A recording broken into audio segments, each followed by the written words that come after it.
Salmo 79. Lamento por motivo da destruição de Jerusalém. Um salmo de Asaf. Oh Deus, a nação não invadir boa herência, não profanar o templo santo, não hasi Jerusalém vira ruína, não aduna e cadáver nan de bo servidor como comida para nan de chelo, e carne de bo santo nan na bestia nan de terra, não drama nan sangue, maneira água, turrão de Jerusalém, e não tava de nenhum gente para nan. Nós abira reproche para nos vizinhos, desprezo e bufão para ensinar o turrão de nós. Quanto tempo mais, oh Senhor? Lo vou quedar abiar para sempre? Vou a luz sair do queima maneira candela?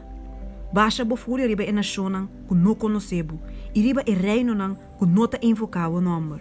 Para mananga devorar Jacob e arruinar sua habitação. Não recordar a iniquidade de nos antepassados. Laga bo compaixão bem pronto na nos encontro, para nos ta hope abati. Ajuda-nos, ó Deus, de nos salvação, para a glória de bom nome. Libra-nos e perdona-nos pecados, para causa de bom nome.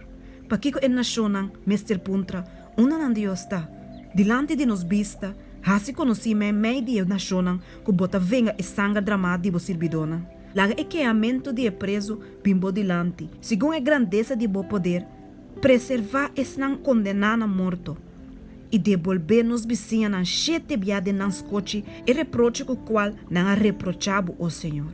Assim a nós, bo pueblo, e a carne que bota pastorear, lo agradecido para sempre, nós declaramos alabança na tua geração.